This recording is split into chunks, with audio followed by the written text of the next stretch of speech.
Washio demonstrated an advanced spell that turned water into snow, captivating his unusual students. One small creature watched in awe, secretly dreaming of becoming human one day. Jealous classmates voiced their own desires, each longing to marry their admired teacher. The octopus student reflected sadly on their inhuman form, overwhelmed by self-conscious thoughts, feeling rejected. The creature believed its appearance brought discomfort to others in the class. The octopus student feared rejection, but Washio gently reassured it with quiet encouragement. Meanwhile, students left the academy, chatting casually and unaware of the emotional storm ahead. An accidental bump startled a girl, who froze when she realized who stood before her. Without hesitation, she insulted him for his age and smell, dismissing his concern entirely. Washio tried to laugh it off, but the words lingered, quietly bruising his pride. Washio stood quietly as a new student entered, drawing his silent attention. Curious and slightly dazed, he couldn't help but notice her presence and her figure. Another teacher bluntly blurted out an observation, startling Washio out of his trance. He tried to regain composure, asking if she was lost and noticing the unfamiliar luggage.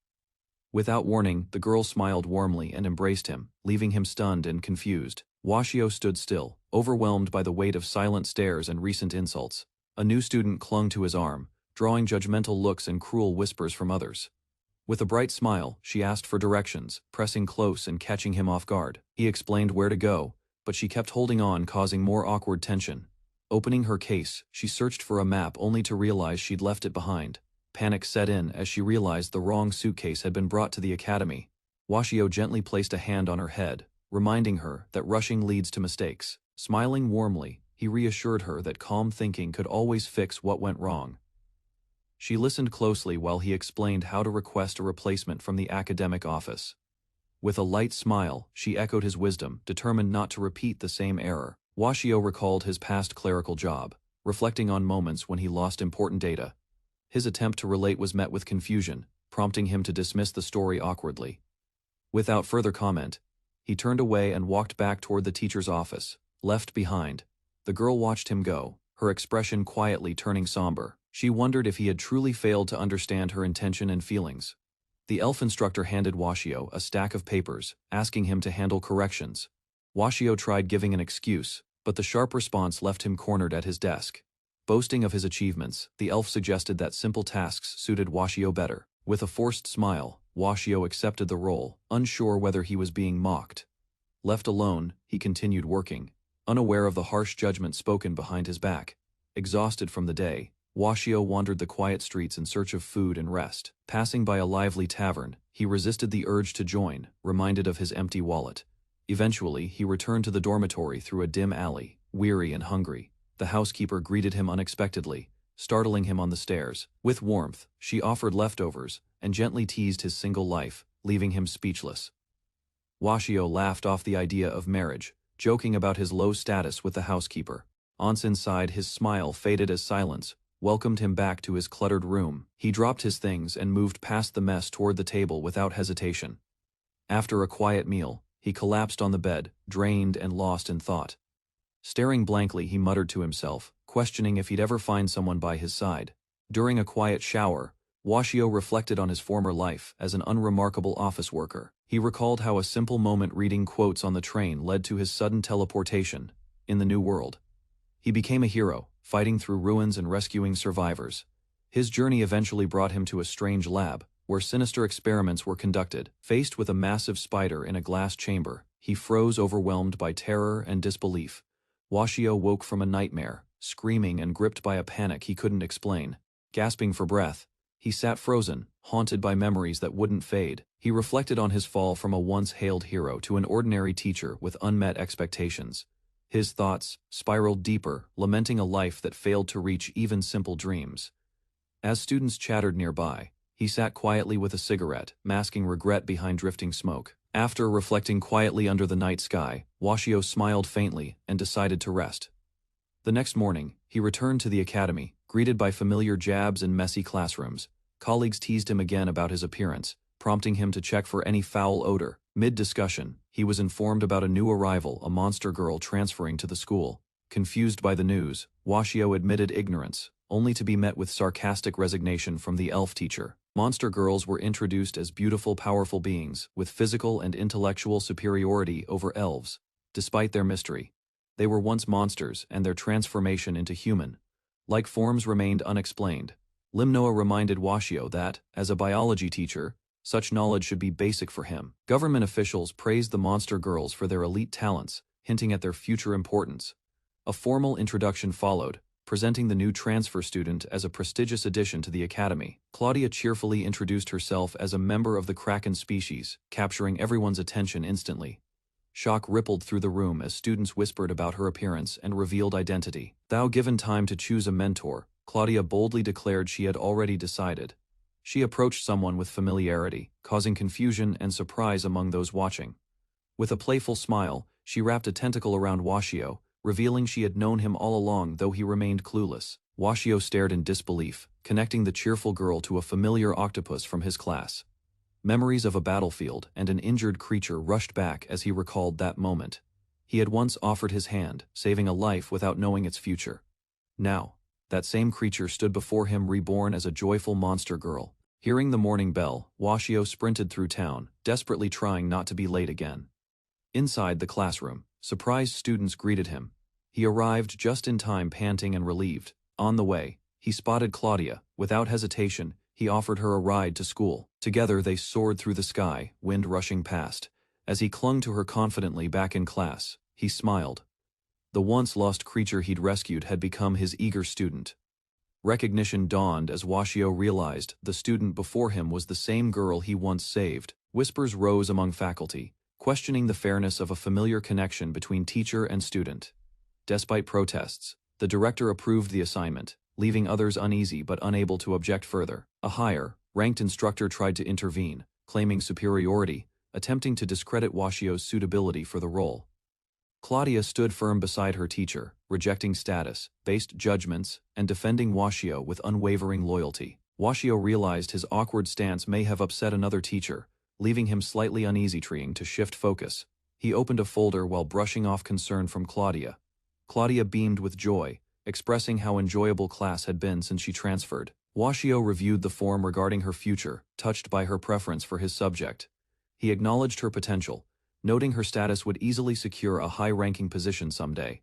Claudia clenched her fists, believing she had only one viable path set by others. Her classmates' suggestions echoed, pushing her toward the prestigious King's department, like it was expected. Support from peers and teachers pressured her, framing the decision as obvious and logical. Despite the praise, she questioned whether meeting expectations was truly the right path. Washio hesitated, doubting his guidance, suggesting she seek advice from someone more capable than him. Claudia questioned his role as her advisor, but Washio could only offer a vague reply. He urged her not to stress, though she remained deep in thought while leaving the room. Later, they met at the cafeteria where Washio eagerly collected a modest meal for himself. Claudia noticed his struggle, mentioning the financial issue while showing concern for his health.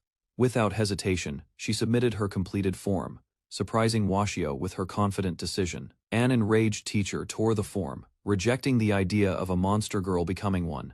He belittled Claudia's choice, insisting she aim higher and mocking her desire to teach. As tension rose, Washio stepped in, attempting to de-escalate the situation with calm words. He reminded them both that students' wishes deserve respect, especially from those meant to guide. Outraged, the teacher dismissed Washio's stance, viewing it as a threat to societal structure. Students gathered nearby, murmuring as the confrontation between two instructors grew increasingly tense. Hearing the accusation, Washio reflected on his inadequacies and silently began to accept the suggestion. Just as tension peaked, a sudden surprise halted the arrogant professor mid-thought. Claudia intervened without hesitation, physically restraining the professor while standing firmly in Washio's defense, with clear conviction. She declared Washio had always believed in her, calling him a great teacher. Claudia recalled the moment when she struggled with self-worth, remembering Washio's quiet encouragement. Her statement left everyone confused, unfamiliar with the Japanese phrase she referenced from her teacher. She smiled, as she explained its meaning using personal strengths as a path forward. Elsewhere, a student monster yearned to become human, hoping it would lead to closeness with Washio. Despite fears of rejection, the student listened as another prepared to share something heartfelt with everyone. Washio gently placed the octopus on the desk, repeating the words that once inspired change. He explained the message, further encouraging students to value their uniqueness instead of chasing others' strengths. While others debated meanings, he clarified that this version was his personal favorite interpretation. He assured the octopus student that dreams were possible, offering full support and belief. Looking back, Washio never expected his words to guide someone toward becoming a confident monster girl. Claudia stood proudly beside Washio, declaring he helped her recognize and embrace her own strengths. Despite her words, Limnoa hesitated, questioning if the Washio of the past was better suited. Voices from the crowd challenged Limnoa's stance, defending Washio and pointing out his refusal to listen. Overwhelmed, Limnoa began to tear up, leaving everyone surprised by his emotional reaction. As he ran away crying, Claudia casually invited Washio to lunch, returning things to normal. Washio reflected on Claudia's growth, proud that she now aspired to become a teacher herself. Watching her walk ahead, he quietly admitted he'd forgotten the joy found in simple truths. Seeing her recall his words, he smiled, touched that they resonated even after 20 years. He realized that inspiring students like her was the real reward of his teaching journey. Back at the counter, daily life resumed, complete with Washio asking for yet another small loan. The teacher introduced a student with impressive magical potential, warning others not to underestimate her skills. Though she smiled gently, a sudden movement revealed her monstrous strength as she shattered a stone. News spread quickly, and students praised Claudia's unmatched talent as she left the biology room. Curious classmates discussed her growing popularity, amazed by her strength hidden beneath such a delicate appearance. Grateful for her support, the teacher thanked her, while she cheerfully offered help without hesitation. Claudia chose to stay by Washio-sensei's side, feeling comfortable in his presence. Seeing him struggle with the board, she extended a tentacle to help erase the top section. Although limited to 3 meters, her stretch amazed him and proved unexpectedly helpful in class. She cheerfully praised her tentacles, proudly showing off their versatility with a playful expression. Washio realized they could stretch, shrink, and even crush stone, a power both impressive and terrifying. Claudia proudly demonstrated how her tentacles could also serve as excellent tools for massages. Washio-sensei was overwhelmed by the sensation, clearly impressed by her unusual, yet effective method. With a calm smile, she leaned in and offered to give him additional massage treatments. Lowering her voice, she teased him with suggestive gestures and pinpointed a more sensitive spot. Suddenly laughing, she revealed it was all a joke, catching him off guard with her charm. Claudia boldly declared her age, justifying her attempt to act more charming around her teacher. Caught off guard, Washio nervously tried to change the subject as the bell rang in time. Though she put on a smile, she quietly admitted wanting to stay with him longer. She left for lunch, waving goodbye, while Washio silently watched her walk away in thought. Alone at his desk, realization struck him hard. His heart was no longer unaffected. Claudia sighed, frustrated by the effort it took to act attractive around others. Rushing toward a carriage, she realized she was running late for an appointment. A mysterious woman arrived in town, wondering if Washio-sensei still remembered her face. That night, haunted by memory and slime, he twisted in bed, tormented by bizarre dreams. On his rare day off, the teacher strolled through town, savoring a rare moment of peace. Suddenly, a sharp pain hit his back, and he could barely move without wincing in discomfort. Before he could react, a mysterious woman appeared and startled him with her sudden approach. She smiled confidently, hinting that she had changed greatly since their last encounter long ago. As she lifted her skirt slightly, he stared in shock, unsure how to process her boldness. The woman revealed her identity as the spider he once saved, now transformed into a monster girl. They entered a small restaurant together, her eyes wide with wonder at the modest interior.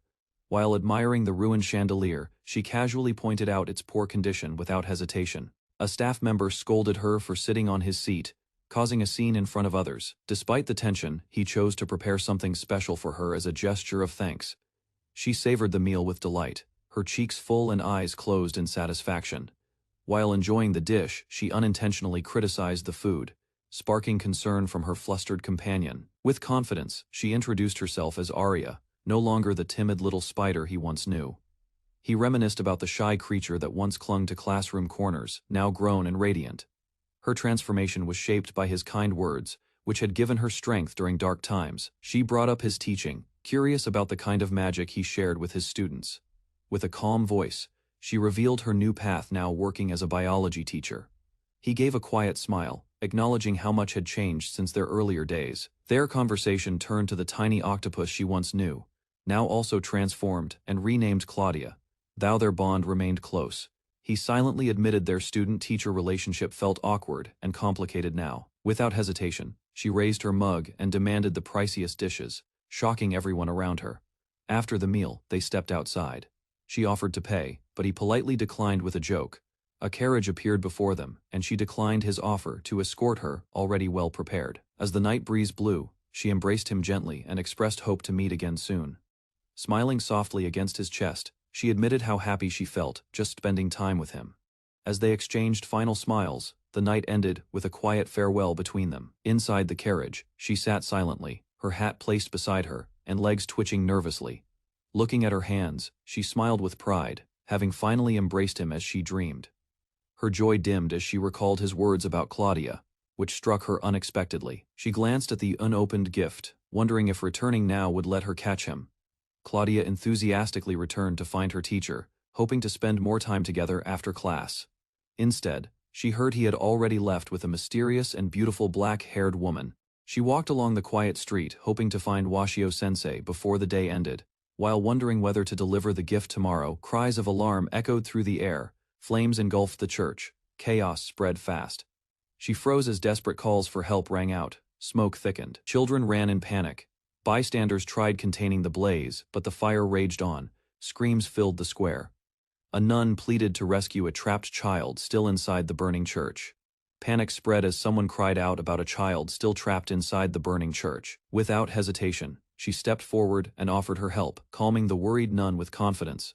Ignoring warnings, she charged ahead, sprinting straight into the blazing building without slowing down. Thick smoke filled the air as she entered the collapsing structure, fire licking at every surface. Despite the danger, she readied herself. Her water magic was rusty, but a child's life depended on it.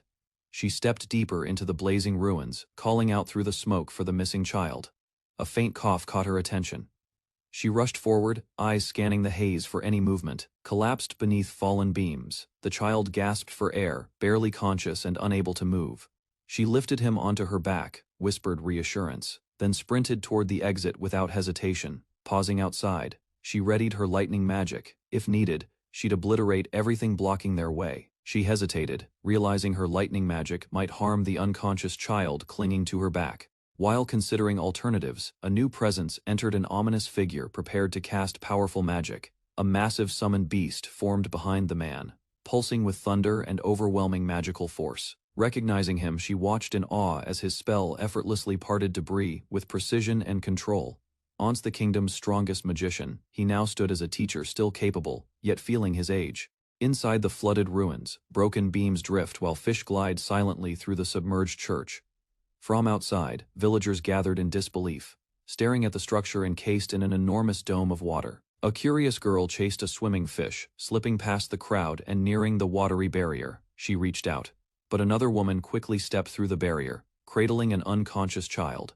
Panic spread among the crowd as they rushed to help, shouting for a doctor immediately. She calmly explained that healing magic had been used, but urged a doctor's checkup. Anyway, villagers whispered in awe, recognizing the powerful spellwork only a monster girl could perform. Surrounded by praise, she denied the grand titles, brushing off compliments with visible discomfort. One teacher gently pushed responsibility onto her, clearly impressed, but unwilling to take charge himself.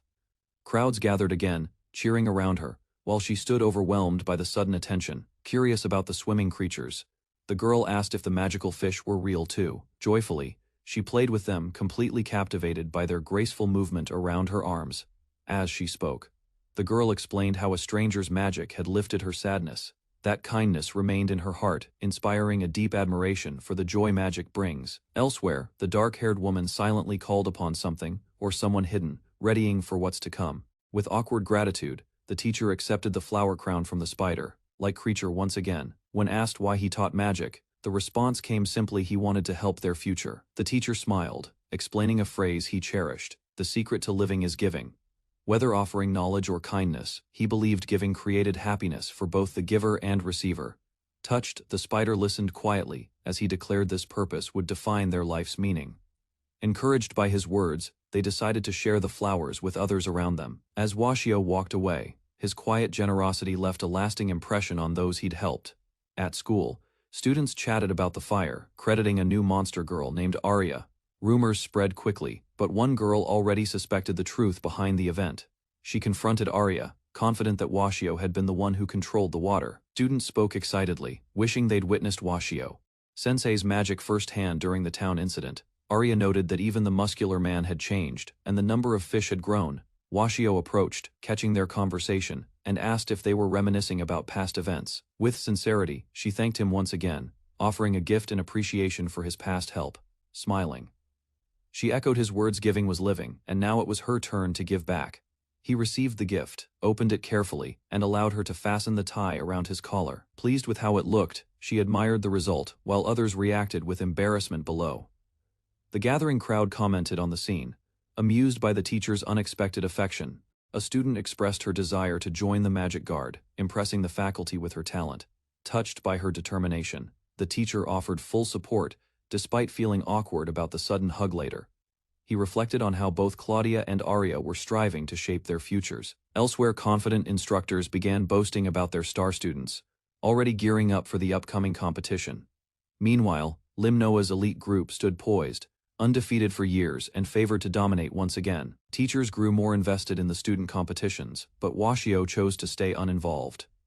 At the fountain, old classmates teased Arya about her past behavior and food preferences.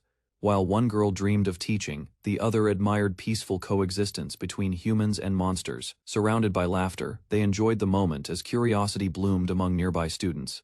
Suddenly, an upperclassman addressed them, encouraging both to stay focused on their future goals. A confident upperclassman extended an invitation, asking the girls to join his faction on campus. Frederick introduced himself with flair, followed by two others proudly stating their faction affiliations. The girls tried to understand the structure, learning that factions functioned like magic study groups. Unsure of their response, they hesitated while Frederick energetically promoted the group's strengths. He emphasized their potential, promising unmatched improvement if they accepted his bold offer. Frederick leaned forward, eager to hear their answer after his confident proposal to join. Without hesitation, one girl firmly declined, causing visible tension and surprise among the group. The other student refused politely, stressing that decisions shouldn't be forced or influenced unfairly. Both shared their preferences, explaining their discomfort with groups and focus on combat skills. Frustrated by rejection, Frederick suddenly challenged them to a duel, escalating the situation instantly. A towering wave surged as the duel began, summoned by the opponent without waiting for consent. Reacting quickly, the monster girl deflected the magic, her control over water impressively precise. Frederick praised her skills, urging the second girl to respond, despite being already turned down. Growing frustrated, he decided to escalate the challenge, aiming to provoke a real response. Elsewhere, a lesson on magic principles began, explaining how rank affects summoning manifestations. The instructor paused as an unfamiliar magical presence began to form before his eyes. A massive wolf-like figure emerged, radiating power that startled everyone observing the duel. A phenomenon tied to magical ability emerges from one's shadow during spellcasting. It's involuntary in front of the class. A powerful visual appears behind the instructor, a spectral beast. Standing calmly, he reveals the towering werewolf is a direct reflection of his magic power. With quiet confidence, he observes the students' reactions, unfazed by their astonishment. He explains that size matters most. Magical spirits reflect their caster's strength, not form. Magic power is judged by size. A larger spirit signals greater strength during invocation. From the rooftop, students observe Frederick and his spirit. His power has steadily increased. While others guess his rank, a girl evaluates his imp carefully before giving her estimate. Frederick begins his demonstration. A towering ice weapon forms above. As he channels extreme cold, the knife crashes down. In the aftermath, he stands firm while shielding the girl beside him. Frederick smirks while asking if the girl was impressed by the size of his magic. He attributes his power to perfect recitation, confident that high-rank magic is within his grasp. With bold enthusiasm, he invites the monster girls to join his faction, flaunting his skills. From above, students whisper admiration. Cutting the giant target only deepened their impression of him. Despite the feat, the girl remains unimpressed. Her sharp stare labels his efforts disappointing. Though his magic held power, comparison to Washio's strength cast doubt among the onlookers. The girl firmly declined his invitation, expressing her intent to learn from Washio instead. Assumptions followed. They suspected her loyalty stemmed from a personal debt owed to Washio. Frederick mocked the teacher's stagnant rank, dismissing him as weak and manipulative, without knowing the truth. As the bell tolled, an eerie stillness surrounded Frederick. His smug expression remained unchanged. A sudden blast erupts in front of Frederick, scattering debris and stunning nearby students. Claudia confronts them in fury, condemning the ridicule directed at Washio and his teachings. Her power draws attention. Spectators react in awe and concern as her magic flares unexpectedly. Despite the criticism, she defends her form and identity with unwavering confidence. Another girl joins her. Summoning a fearsome spirit, she demands respect for Washio, sensei's name. Shock overwhelmed him as monstrous strength unfolded. Their magical force exceeded everything he had imagined before. A monster girl unleashed her massive tentacles, causing destruction and panic across the classroom without warning. Standing defiantly, her companions demanded an apology from the boy who insulted their beloved teacher. Cracks echoed ominously as the lead monster girl questioned the stunned student's silence and disbelief. With sharp intensity in her eyes, she ordered him to apologize immediately, sending chills through him. From a distance, witnesses marveled at the power behind the monster girl's bold, unrelenting loyalty. A sudden explosion shook the academy, prompting staff to rush out in alarm and confusion. Smoke and debris clouded the view as they realized the destruction came from the tower. Suspicion immediately fell on the monster girls, despite no clear proof or investigation. Claudia stepped forward, defending her group while pointing blame toward the boy who had provoked them. Unexpectedly, the accused boy confessed his love, stunning everyone with his sudden emotional outburst. He marveled at the monster girl's explosive power, stunned by the magic she'd just unleashed. Even with a limiting ring, she exhibited overwhelming strength that left him completely fascinated. Convinced by emotion, he confessed his feelings and proposed marriage without hesitation. Flustered and cornered, she shouted that this wasn't a romantic dispute, denying the awkward moment. Elsewhere, onlookers questioned the chaos, blaming poor supervision for the destruction and unresolved tension. The teacher tried to defend the girls, believing they must have had good intentions. Offering assistance, the elf suggested handling them himself, hinting it would be easier for everyone. Watching from afar, the teacher smiled, acknowledging the elf's persistence, despite his smug demeanor. Eventually, the students turned in their written apology, albeit with lingering tension and resistance. During questioning, Frederick admitted fault while Claudia's actions were confirmed as self-defense. Despite warnings to be cautious, the boy dismissed responsibility, claiming he was under another teacher's care. He insisted Claudia had been brainwashed, promising to rescue her and start a relationship together. Arya, however, faced blatant rejection as he mocked her monstrous appearance, without remorse. Still, he extended an offer to join his faction, only to be flatly refused again. Watching the awkward scene, the teacher smiled quietly, muttering something about the vigor of youth. Both girls scolded the teacher sharply, leaving him flustered and quickly apologizing. He nervously tried to justify his thoughts, comparing himself unfavorably to a younger man. Pouting, she declared her frustration, then boldly asked him out on a date. Meanwhile, another student left without apologizing, prompting silent disapproval from those nearby. Two girls sat nervously as the teacher warned them about misusing magic outside class boundaries. Smiling mischievously, one of them left for class, reminding the teacher of their promised date afterward. Later, she stepped out in a new outfit, confidently seeking validation from her friends. Another girl soon appeared, also dressed up, hoping to receive a similar compliment. With a cheerful grin, the teacher praised both girls, making everyone around them cheer with joy. One girl leaned in with excitement, asking her teacher which color suited her the most. His vague answer didn't impress her, prompting a glare while the other girl calmly observed. After being told both outfits were expensive, she decided to buy them regardless. The black-haired girl revealed her reason for tagging along. She wanted to join their date. Their rivalry intensified silently, with Washio caught between two eager and determined students.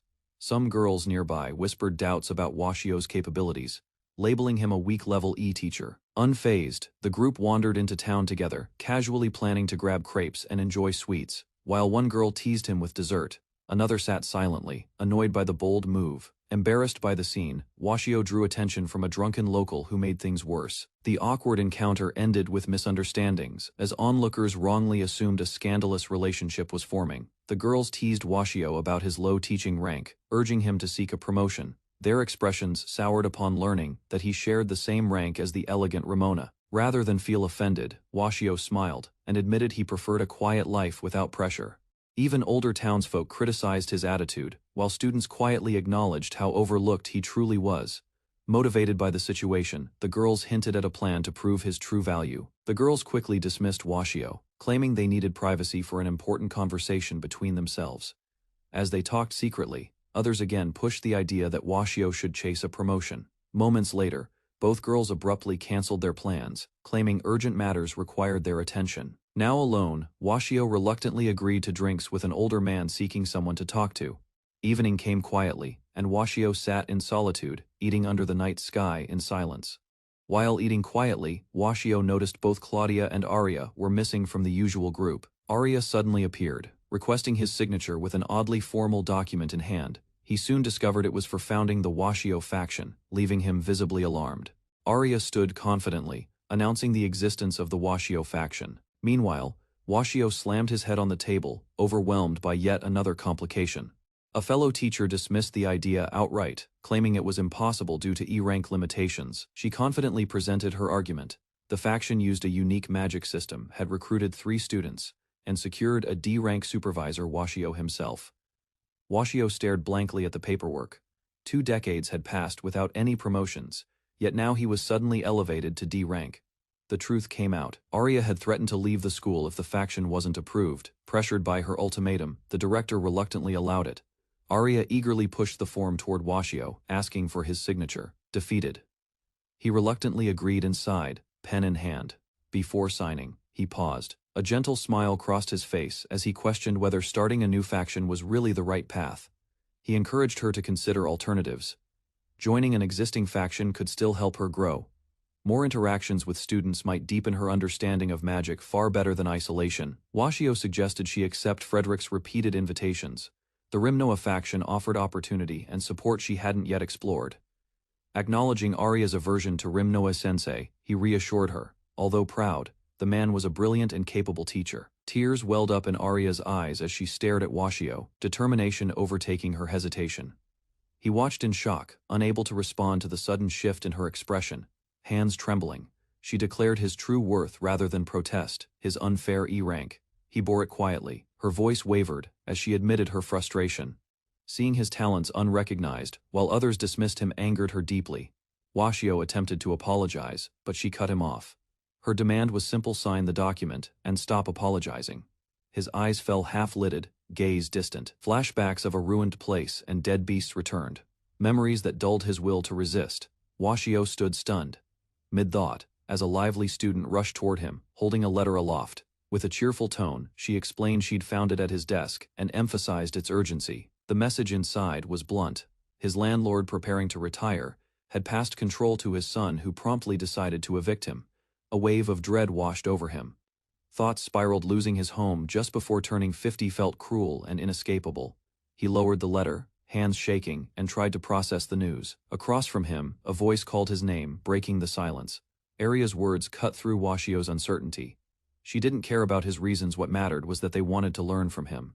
Stunned, he paused, slowly processing the sincerity in her expression. A faint smile replaced his hesitation. Her enthusiasm proved too strong to resist. He finally gave in, reaching for the paper and preparing to sign.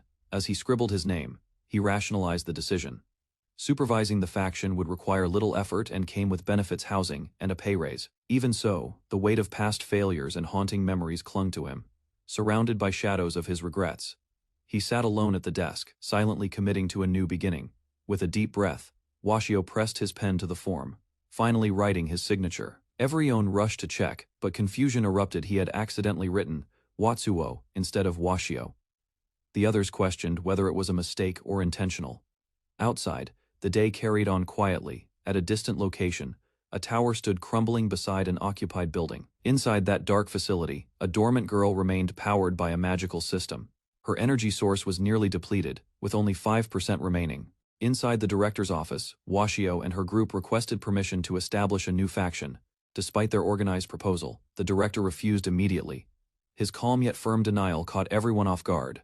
Washio protested the decision, pointing out they had met all formal requirements. Frustration filled the room as she stood her ground.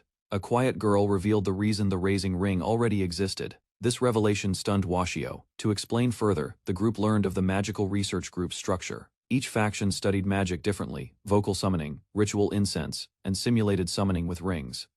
After leaving the office, the group stood in silence, defeated. The teacher suggested finding a different solution. He realized the urgency of the situation. Without a faction, there'd be no dorm. The pressure mounted. Suddenly, a flamboyant young man appeared, calling Claudia his honey, catching everyone off guard with the greeting.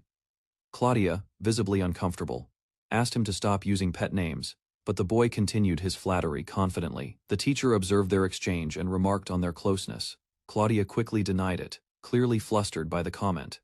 As Washio slumped in frustration, the cheerful boy suddenly mentioned that she had received a message. The message revealed that Claudia had accidentally destroyed the Rimowa faction's magic reactor in a tower. A replacement needed to be found inside the ominous Tower of Ghosts. Describing it as a crumbling structure linked to the main building, he added a chilling detail: real ghosts were rumored to appear there. He leaned in closer, teasing Claudia for being scared, but assured her that Washio would be with them. Smiling confidently, the calm girl encouraged the others to get moving, ending the tense moment with quiet resolve. Washio pointed out that Claudia caused the damage, though she reminded everyone it was a team effort. Standing before the ominous tower, he admitted he didn't want to go inside. The idea of ghosts unsettled him more than he expected. Reluctantly, they entered the structure. The teacher urged the group to find the magic reactor quickly and leave.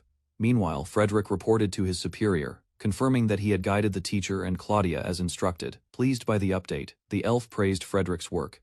In return, Frederick hoped his actions would earn favor and secure his beloved's place in the faction. Rimowa revealed his dramatic plan: wait for Washio to panic, swoop in stylishly, and earn admiration. Confidently, he proclaimed it a flawless strategy to free her mind from brainwashing, basking in his imagined success. He and Frederick then recited the core principles of their faction: intelligence as the foundation of strength. With synchronized intensity, they declared the second and third values: wealth and pride, both ranked A in importance.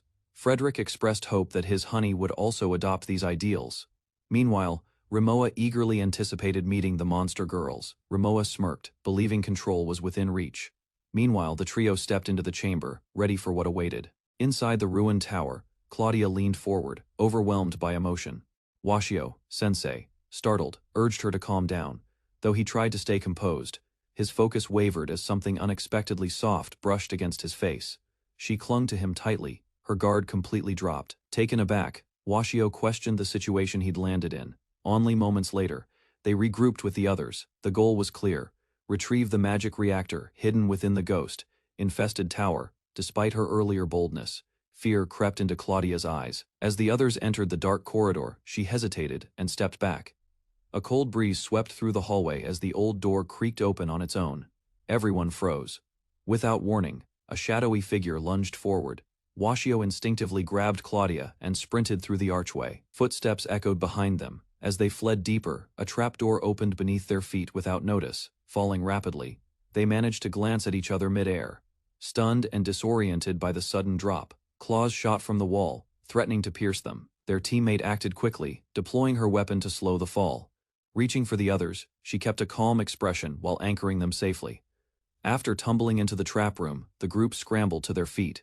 Behind them, the exit slammed shut. Claustrophobic tension filled the air. Claudia, caught in sticky threads, began breathing heavily and confessed something felt off. Confusion spread as she spoke of her monster instincts. Her composure vanished, replaced by an overwhelming desire she couldn't suppress. Ignoring Washio's concern, she drew closer. Confidence flickered in her eyes as she declared their future marriage without hesitation. Panic overtook Washio. Her words echoed in his mind as he begged her to calm down, stunned by her bold assumption. Tension filled the air as Claudia's breathing grew heavier. Washio watched, frozen in disbelief. As she approached, before he could react, she closed the gap and kissed him. His hands trembled, unsure how to respond. The floor beneath them suddenly gave way. They fell together, landing in another hidden room below the ruins. Recovering quickly, Washio asked if Claudia was all right. Her gaze shifted toward a strange orb containing a sleeping girl. An alert blinked to life. The orb housed an automaton, now inert, with a magic level of 0. A cold voice announced a self-destruct countdown. Only 60 seconds remained. Washio and Claudia stared in horror, realizing they had triggered something dangerous. Faced with a ticking countdown, Washio and Claudia scrambled to react. Escape was their only option. Alarms echoed through the room. Doors slammed shut one by one, leaving them surrounded and completely trapped. An alarm triggered as a countdown began, echoing through the chamber. They rushed to the exit, but the door wouldn't budge. Inside a pod, the girl designated O2 remained eerily calm. Her steady expression contrasted sharply with the escalating tension. From above, the scene revealed a high-tech lab with a mysterious capsule at its center. One of them pointed out the manual, urging everyone to stop the process before it was too late.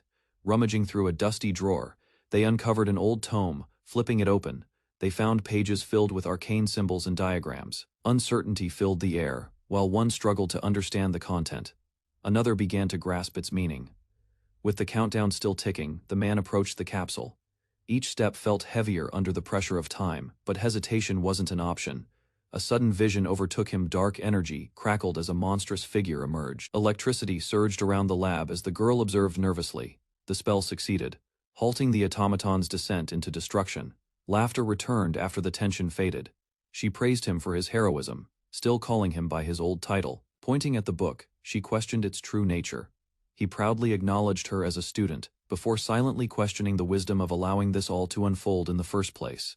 Holding the ancient tome, the man confirmed its authenticity, though he had never seen one firsthand. Despite its appearance, reading the text proved difficult. Most of the writing was indecipherable, with only a few scattered phrases offering any clues. She studied the pages with growing fascination. Inspired, she declared the book should become a research project for their group.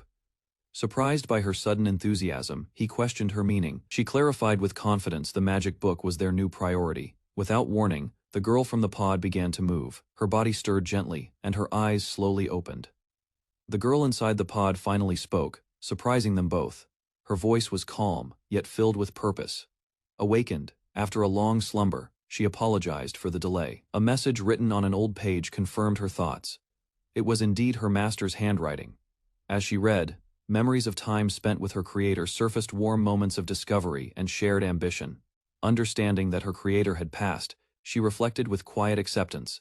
Her role was complete. Though invited to join them, she declined. With no master to serve, she returned to sleep. Her existence once again paused until someone worthy appeared.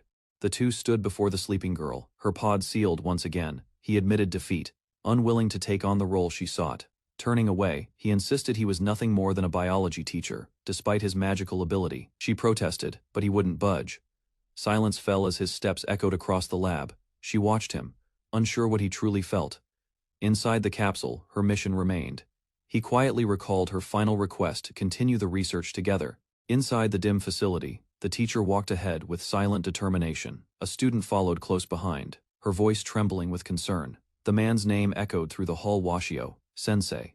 Behind him, the voice grew louder, desperate for a response. Standing alone before the capsule, Washio silently faced the girl within. Eyes closed, hands folded, she rested peacefully. He gripped a letter and a thick book. The note spoke of magic, talent, and youth. Confused, he questioned the age requirement, knowing he no longer fit the description. The book's secrets unraveled, a powerful grimoire protected by a guardian automaton. The sleeping girl was its key. The capsule glowed faintly in the quiet lab. Time had drained his magical strength, leaving him unable to sustain both the grimoire and the girl any longer. Despite his fading power, memories of their days together brought him peace. Each morning spent researching magic beside her had given his life renewed meaning. Gripping the grimoire tightly, he accepted the end of his role. He dismissed his worth, claiming the artifacts were beyond the grasp of a simple biology teacher. The girl stood silently, watching as he climbed the stairs.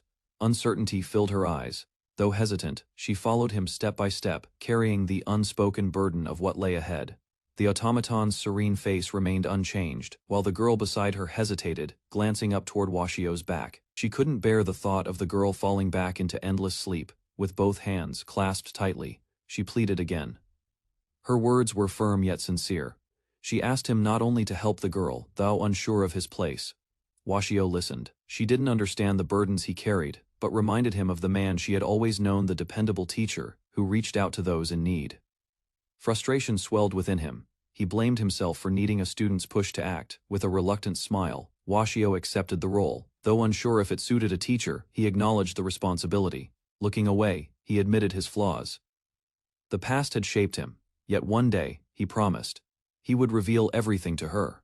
The girl's response was gentle. To her, his clumsiness wasn't weakness, it was what made him human. Inside the chamber, the automaton remained still. Washio stood beside her once again, no longer conflicted. As she slept peacefully, the truth became clear. Despite her mechanical body, within her rested something precious, something that couldn't be built or programmed. She had a heart. The old administrator's final message lingered in his thoughts. She asked the new master to give the girl a name, love, and a smile she never received. With quiet resolve, Washio named her Alice. Her eyes slowly opened, reacting to his voice. Alice listened to his words and acknowledged her new name without hesitation. Confused but obedient, she accepted him as her master while still grasping the meaning of it all. As the moment settled in, the student clung to Washio's arm and cheerfully introduced him as their teacher. Alice updated her system, formally recognizing Washio as her new master. Her soft voice addressed him politely while his expression softened. During a trip to the Academy's ghost tower, a mysterious basement was uncovered by chance. Deep inside, a powerful grimoire and an automaton were discovered, long hidden from sight. Realizing what had been retrieved, the professor immediately recognized the artifact as the grimoire of 7 artifacts. Eager to take advantage of the situation, a student requested permission to use the grimoire as a research subject. The principal agreed, but warned the task would be complex. Before them stood the automaton, flanked by intrigued students. The principal praised everyone, noting how exceptional they all were. However, the automaton calmly corrected her, reminding them she was not a student at all. The principal officially approved Washio's request, converting the repaired residence tower into the newly designated ghost tower. Upon hearing they'd have to live among ghosts, several members of the faction reacted with dread. Despite their worries, one student calmly reassured them, claiming the ghost was not only friendly but also quite kind. Arya explained how she had casually chatted with the ghost during their earlier entrapment. Reflecting quietly, the automaton realized someone else had likely protected the others by confronting the ghosts. Washio suggested the girls help Alice find a proper outfit. Although she was technically dressed, her strange appearance left everyone unsure where to focus their gaze. Washio excused himself to handle the paperwork for the ghost tower's restoration, leaving the girls behind. Despite her insistence on staying near her master, Alice hesitantly followed the others. Washio waved them off warmly as the three headed up the stairs, aiming to strengthen their friendship. From the upper window, the girls could be seen chatting as the damaged ghost tower stood quietly outside. Renovation efforts began in earnest. Craftsmen climbed scaffolds and reinforced the crumbling walls, while the group discussed practical matters. Later, Alice returned in a full maid outfit, greeting Washio with formal grace. While the students laughed, Washio questioned the choice. While the girls admired Alice's appearance, one couldn't help but ask if she was blushing. Inside the damaged tower, Washio warned them to stay clear of the hazards. One of the girls offered to help with the repairs, only to be refused at first. As they lifted heavy beams and tools, the girls reminded everyone they weren't ordinary humans, they were monster girls. Looking up at the crumbling wall, a request was made for support. Their teamwork would be crucial to finish the reconstruction and ensure everyone's safety. Activating her sensors, Alice locked onto structural weaknesses. With swift precision, she neutralized potential hazards to protect her master from falling debris. Alice unleashed a powerful beam, completely disintegrating the falling debris above the tower structure. The overwhelming force left everyone speechless as she confirmed the threat had been neutralized. Her hand retracted to reveal skeletal fingers before she gently held Washio's face, checking his condition. Washio assured her he was fine, though her concern clearly touched him. Others observed the moment in silence. He quietly realized Alice had grown attached to him. Grateful, he shifted focus back to the repairs. Reluctantly, the girl listened as the maid explained the situation. Orders from her son left no room for negotiation. Dragging a mattress through the street, he walked aimlessly, with no funds and nowhere to stay. The burden of uncertainty weighed heavily on his shoulders. One student, cheerful and bold, offered him shelter. Her smile masked any awkwardness, and her invitation was clear. Another student stepped in with equal sincerity, gently taking his hand. Her insistence was soft, yet firm, caught between two offers. He struggled to find the proper response beneath the night sky. The students reassured him. Despite his protests, they welcomed him without hesitation. Claudia leaned in close, her playful tone catching him off guard. Her teasing left him speechless, unsure how to respond to the sudden intimacy. Inside the room, she lay on the bed, suggesting they simply talk. Her gaze remained steady. Before he could react, another student joined in. Arya wrapped herself around him, adding chaos to the already tense atmosphere. The third girl stepped forward, eyes steady and confident. She dismissed the idea of limits between student and teacher. Her words blurred the lines of propriety further.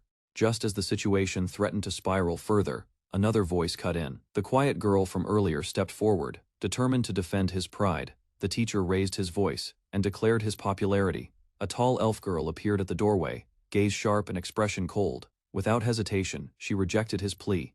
Despite his begging, she remained unmoved. His appeal to past camaraderie failed to stir any sympathy. She scoffed at the idea of equality, declaring her superior rank. She belittled him openly, claiming that merely sharing space with someone of lower standing was intolerable. With a smug expression, she offered a spot on the balcony. Her voice dripped with mockery as she gestured dismissively, making it clear the offer was an act of condescension, not kindness.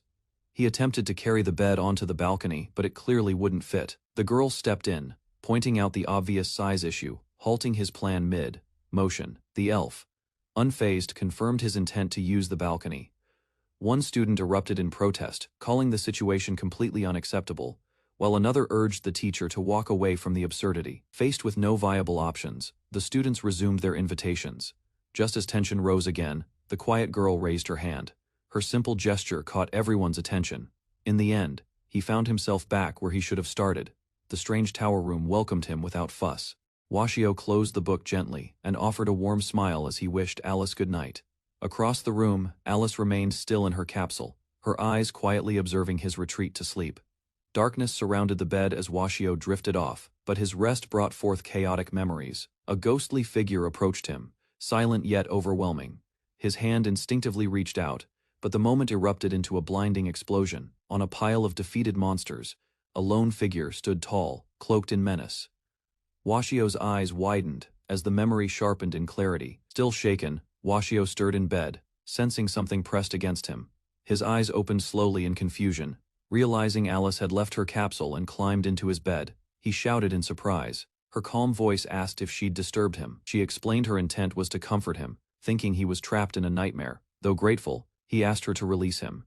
Instead of letting go, Alice held him tighter, assuring him she would remain close for his peace of mind. Despite Washio's insistence that he was fine, her gentle gaze remained fixed on him. He couldn't move an inch as her grip tightened, yet her presence radiated warmth. Washio repeated the words aloud, trying to convince himself that everything was indeed fine, though his eyes remained uneasy. A gentle warmth spread across him, and he realized it came from Alice's embrace. He hadn't been hugged in years. That simple closeness stirred a long-forgotten peace in him, easing his mind. Elsewhere, two girls stumbled upon the scene. Shock froze them as they processed what they were witnessing. Still wrapped in Alice's arms, Washio slowly woke. Confused and disoriented, he noticed the others staring in disbelief, while Alice remained calm. The girls exploded in frustration, feeling deceived by Washio's actions. Their voices echoed with sharp disappointment. Panicked, Washio tried to explain. He emphasized Alice's status as a machine, not a living being's. Skepticism remained on their faces. They questioned his claim, unconvinced that nothing happened between them. Growing desperate, he turned to Alice, urging her to clarify the situation and support his defense. With a steady voice, Alice admitted her nature as an automaton, then revealed her ability for reproduction, shocking everyone into silence. Everyone froze in silence after Alice's unexpected statement. Awkward tension filled the room as Washio began sweating. Sudden reactions exploded. Shocked cries followed as an elf calmly questioned Washio's lodging situation, shifting the topic entirely. While Washio-sensei prepares to head out, two girls suddenly approach him. One eagerly clings to his arm, inviting him to lunch.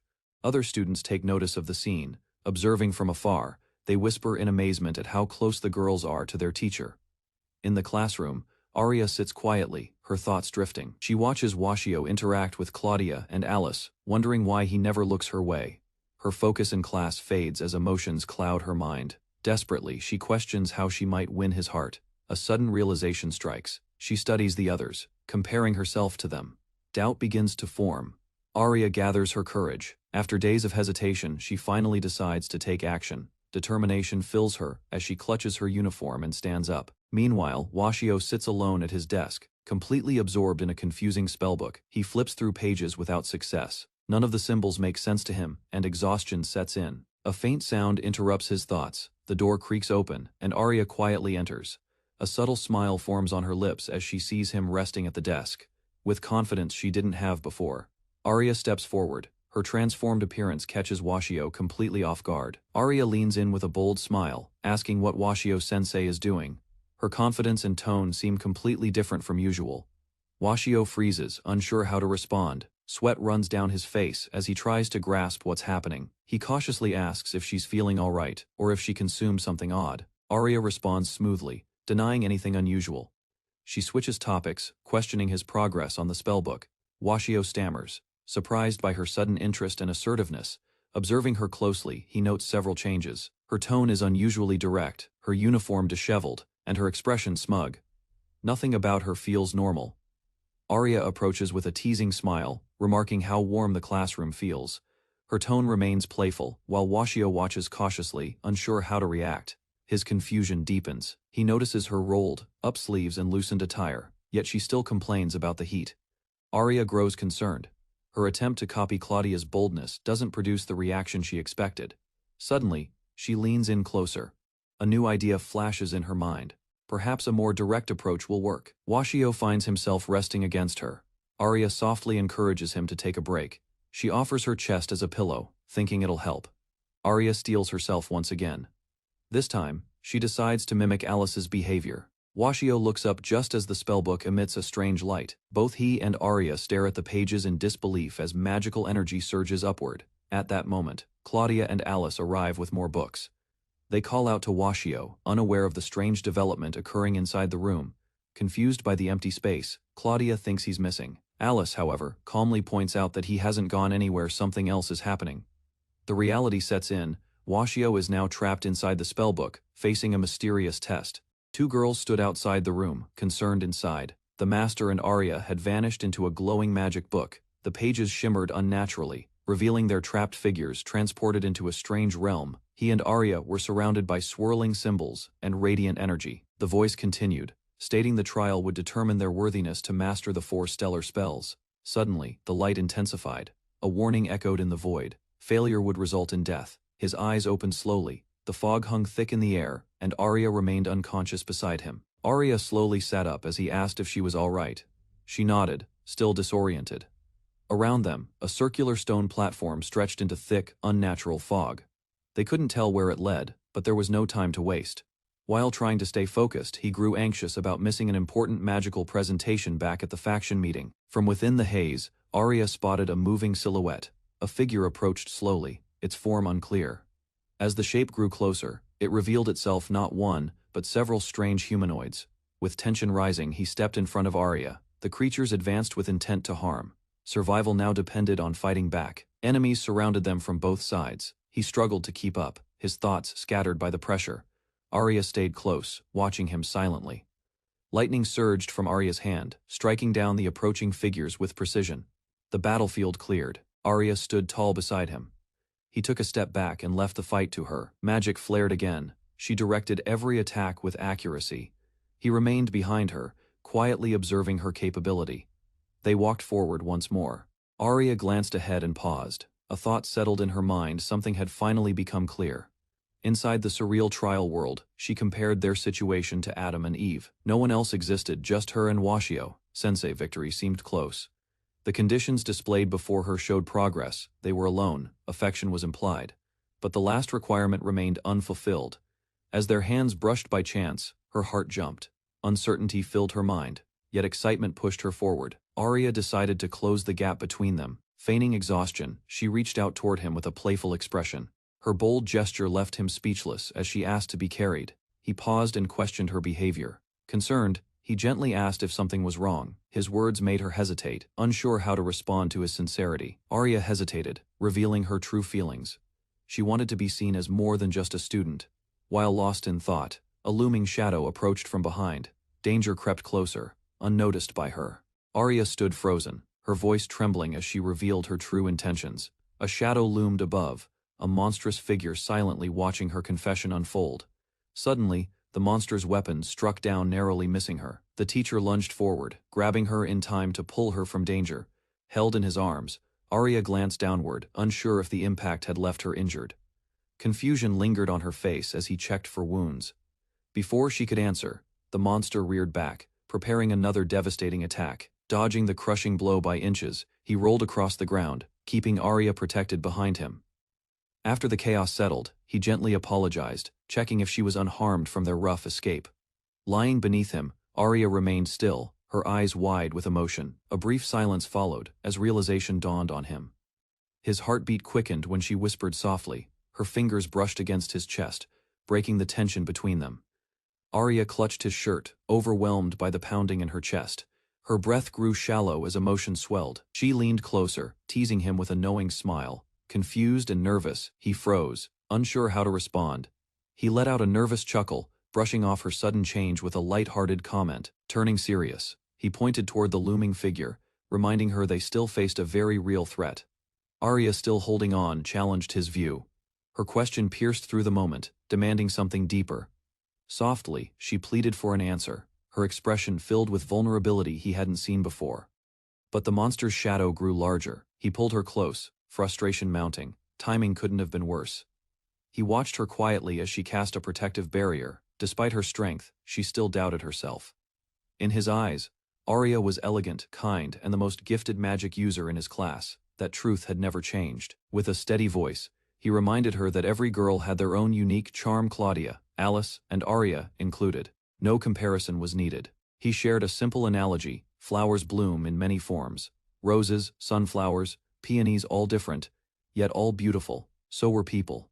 His speech lingered in her thoughts. Though long-winded, it reached her heart. His awkwardness brought a small smile to her face. She giggled softly, calling out his awkwardness as part of his charm, catching him off guard. Confidence replaced hesitation. Straightening her posture, Arya thanked him, embracing her own identity without imitating others. Washio silently observed her change, a subtle smile forming as he acknowledged the shift in her presence. Though the monster still raged outside, their exchange continued as usual, calm amid the noise and crashing blows. A realization struck him like lightning, something so obvious he should have recognized it earlier. Without hesitation, his student swept him off the ground, lifting him effortlessly with her many limbs. Instead of casting spells repeatedly, she relied on her incredible agility. Covering ground and managing enemies with mobility proved far more practical. Cradled in her arms, he struggled to keep a straight face. The absurdity of a teacher being carried like a princess by a student left him flustered. Then she looked down with a warm, confident smile. His heart skipped. Whatever discomfort lingered faded as his eyes met hers, unable to resist the growing fondness between them. Speed carried them through the halls. Yet the teacher's thoughts drifted to romance, baffling even himself. They arrived before an imposing door etched with ancient symbols. She examined it closely, sensing resistance beyond. He stepped forward with confidence, raised his hand, and declared a phrase from old stories. Nothing happened until it did. The door groaned open, surprising both of them. Confusion spread across their faces as they tried to make sense of what worked. From the chamber beyond, a blinding light burst forth. They stood frozen at the entrance, unsure of what awaited. As the blinding glow filled the chamber, he stared ahead, confused, yet drawn to its brilliance. His hand reached out instinctively. A faint pulse of magic responded, wrapping around his fingers with gentle warmth. Before he could process the sensation, a voice snapped through the air, startling him into a cold sweat. A mysterious woman appeared, her serpent companion coiled around her. She called herself a guardian of magic. Frustrated, she scolded him for acting without permission, and turned away, visibly flustered by the situation. The serpent chastised the girl relentlessly. Trembling under pressure, she tried to gather courage through her tears. She clenched her fists. Their laughter stung, fueling her resolve. The serpent barked louder, enraged by their reactions. At last, she steadied herself and faced the light. Her eyes gleamed with sudden conviction. She was ready. A burst of magic triggered the start of something dangerous. He watched in disbelief as his companion stiffened. Shock spread across his face as her fingers turned pale and rigid. Fear gripped him. She was turning to stone. The man demanded an explanation, staring at Arya's motionless form. The serpent calmly stated she was merely petrified. Standing before the glowing pedestal, the girl revealed the conditions of a deal: magic in exchange for a price. He asked what that price would be. Her voice remained firm. There was only one thing he had to lose. The cost was Arya's feelings. His breath caught, faced with a choice. He stood frozen between power and someone's unspoken heart. The man stood frozen as Arya's expression softened. Her words implied something deeper, feelings directed at him. He forced a laugh, waving off the implication. There was no way, he reasoned, that someone like her could hold affection for him. Another girl approached, warning him of a lingering spell. If emotions were returned, consequences might follow. Doubt crept in. She insisted she'd return to normal once the spell ended, but uncertainty remained. If the magic held darker risks, could he really take that chance with her life? From behind, a quiet voice called to him. Emotion cracked through as she hesitated, ready to speak her truth. A strange voice interrupted, speaking boldly about love. Its obsession with sweet, youthful emotions made the man uneasy. Another girl joined in with her own twisted perspective. She spoke of taboo desires and guilty pleasures. Still unwilling to accept the situation, he forced a smile. He laughed it off, insisting love was just a harmless fantasy. He tried to justify everything with reason. Girls often admired older men, he thought. It's just a passing phase. He convinced himself that it was all common, even expected in youth-driven stories. But pressure mounted. He was asked directly what did he truly feel. Another girl dismissed Arya's emotions as immaturity. He convinced himself that Arya's feelings were nothing more than fleeting affection. A deal was struck. In exchange for playing along with the emotions of youth, he would receive magic and a way out. His eyes narrowed in doubt. The question lingered, was this truly the right path? Was he really okay with it? Meanwhile, the world outside his dilemma moved forward. A formal presentation concluded, showcasing advancements in magical research. Attendees praised the results. A 30% improvement in fireball, spell range stunned even seasoned mages. Despite the excitement, the old man remained distant, his heart still caught between duty and something deeper. Nervously stepping on stage, Washio faced the crowd's skepticism. His faction, recently formed and low-ranked, was already dismissed by others. Outside, his students had prepared a large summoning array. The magic circle was engineered not only to attract dark energy, but also to seal it. Standing at the center, Washio activated their magic. Lightning surged around him as a massive figure emerged. Explosions tore across the sky. Fiery meteors descended from above, drawing gasps from the crowd. No one expected such overwhelming force. Suddenly, a dragon-like creature appeared amidst the chaos. It declared vengeance, marking the return of an ancient threat. Dark energy surged as the dragon unleashed its power. Magic erupted across the sky, distorting space itself. One of the meteors struck true, slamming into the creature's side. Its pained scream echoed across the field. In the aftermath, silence returned. Washio's second attempt appeared to fail. The crowd began to murmur in confusion. With renewed focus, Washio shouted the incantation again. Lightning flashed, and magic circles lit up the arena violently. In the end, the dragon was destroyed instantly by a mysterious magical strike. The records would only mention an invisible hero as the one responsible. Washio stood awkwardly as murmurs filled the hall, while others criticized his rank. A rank elf boasted of his superiority. The atmosphere turned dismissive, though some still acknowledged the elaborate magic circle's brilliance. Despite the embarrassment, his students remained supportive. They defended his efforts, calling his magic impressive and brushing off the mishap. Later, one student approached with a strange confession. She couldn't recall anything that occurred during the trial. Another student joined in, surprised that even Washio had no memory of the event. Elsewhere, the snake girl observed quietly. She questioned if he truly lost control and wondered if the phrase meteor swarm had been uttered intentionally. Washio made his choice. He couldn't justify sacrificing someone's feelings for magical gain. His decision to walk away from power surprised them. He valued her emotions more than the spell. Though the magic was strong, trust mattered more. The observers watched silently, knowing he'd chosen the harder path. A grand buffet party brought various factions together under the glow of chandeliers and formal attire. While some enjoyed the food, others criticized the lack of effort from certain groups. One student, unbothered, admitted he came only for the cuisine, proudly showing off his plate of meat. Compliments circulated as a rank individuals strolled in with elegance. Their appearance and calm composure quickly drew admiration from onlookers. Anticipation filled the room as whispers spread about wanting to see Arya and Claudia's dresses. Suddenly, two stunning women entered, Arya in a flowing dress and Claudia in a sleek outfit. Gasps and stunned expressions followed their confident arrival.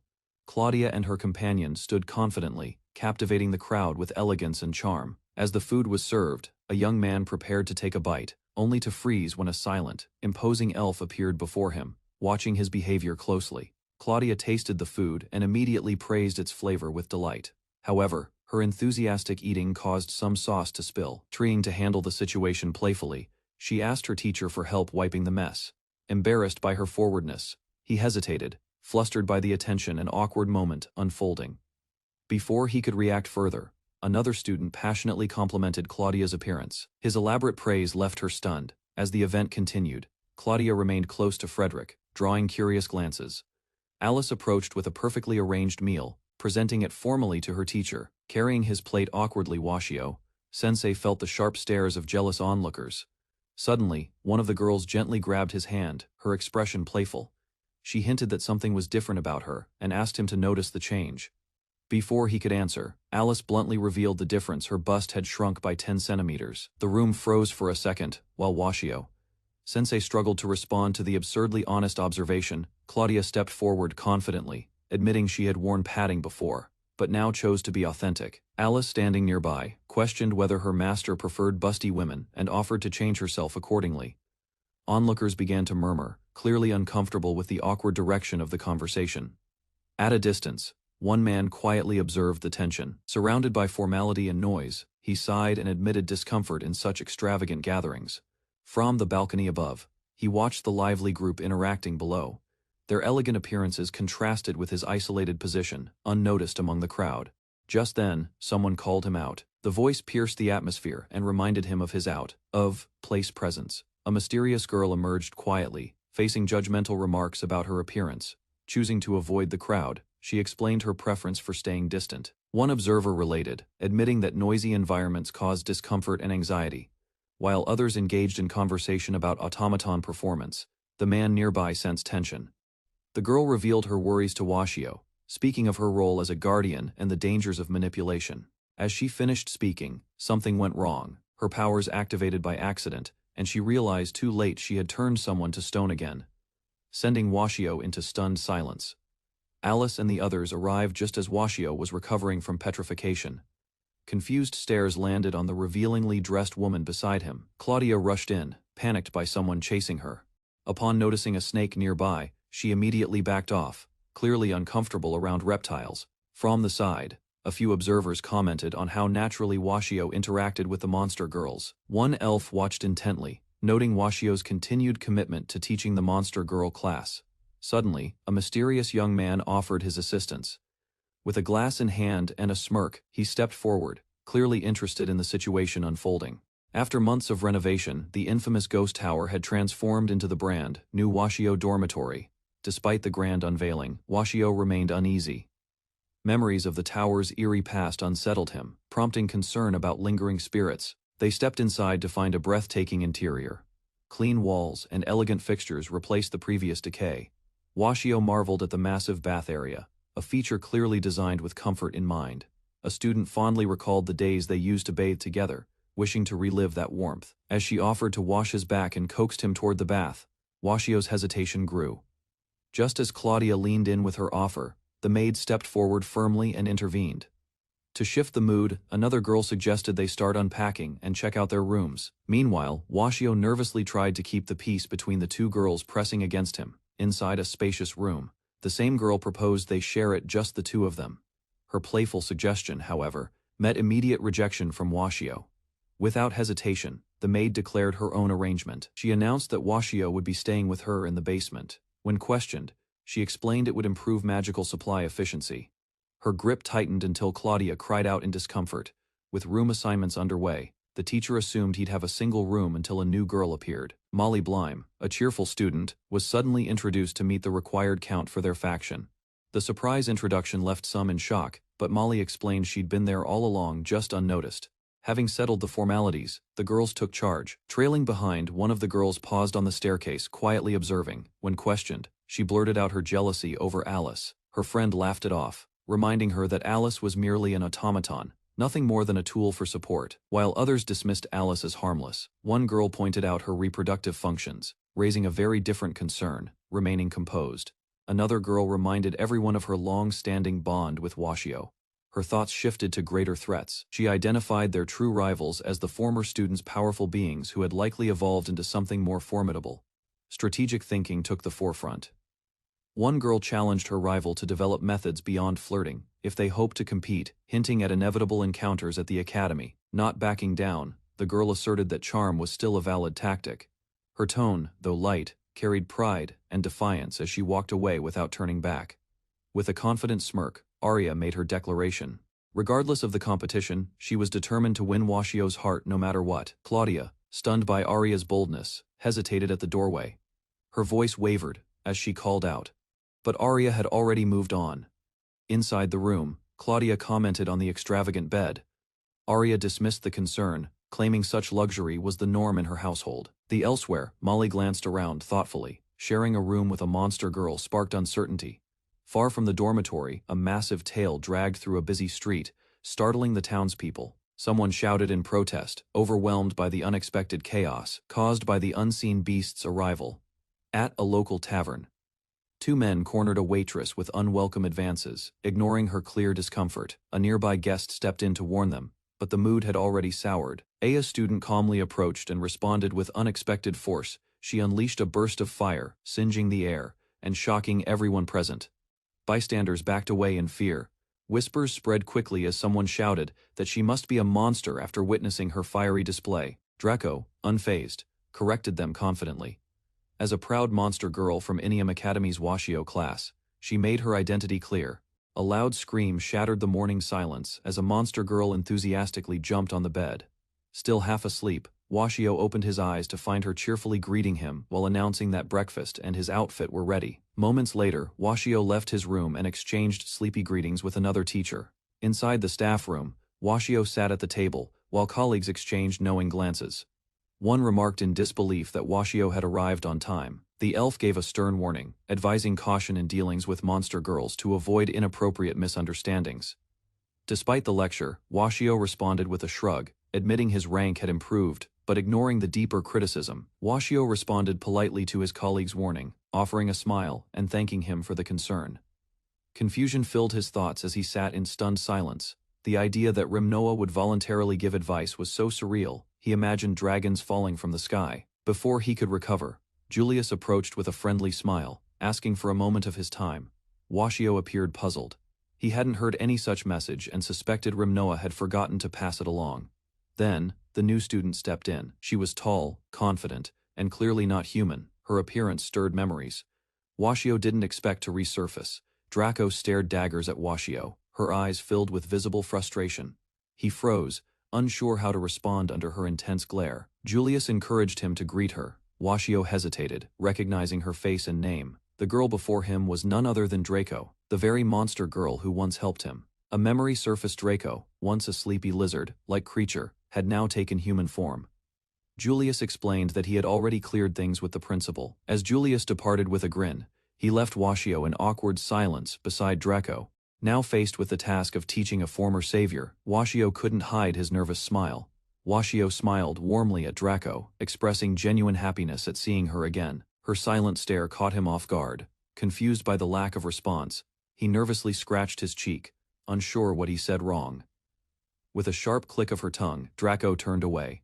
Washio, now flustered, awkwardly asked if she preferred to be called something else. Trying to brush off the awkwardness, he laughed it off, blaming the clinginess of high school girls for the strained atmosphere. As they entered the classroom, Draco was immediately embraced by a cheerful girl.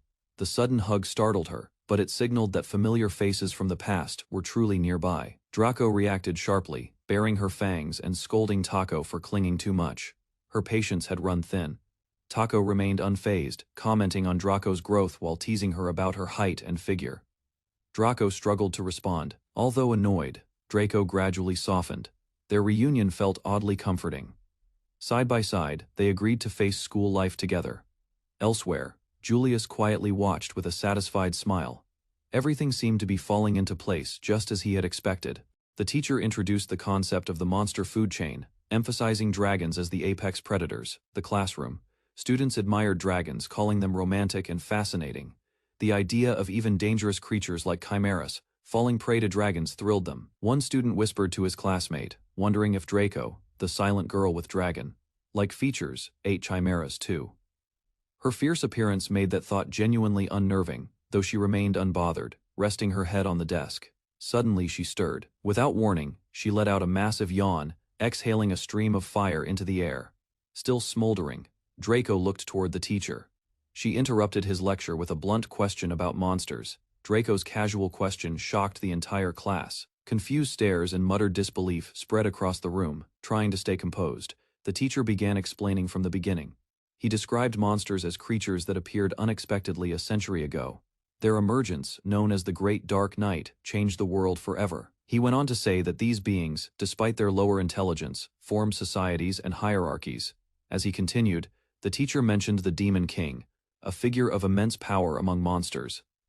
Draco listened with a slightly more thoughtful expression, The concept of suddenly appearing creatures seemed to make more sense to her now, though she still looked a bit unconvinced. A classmate raised concern about calling monsters unintelligent, clearly uncomfortable with the teacher's generalization. Draco stood. Her wings flared and eyes sharpened as she towered over the teacher.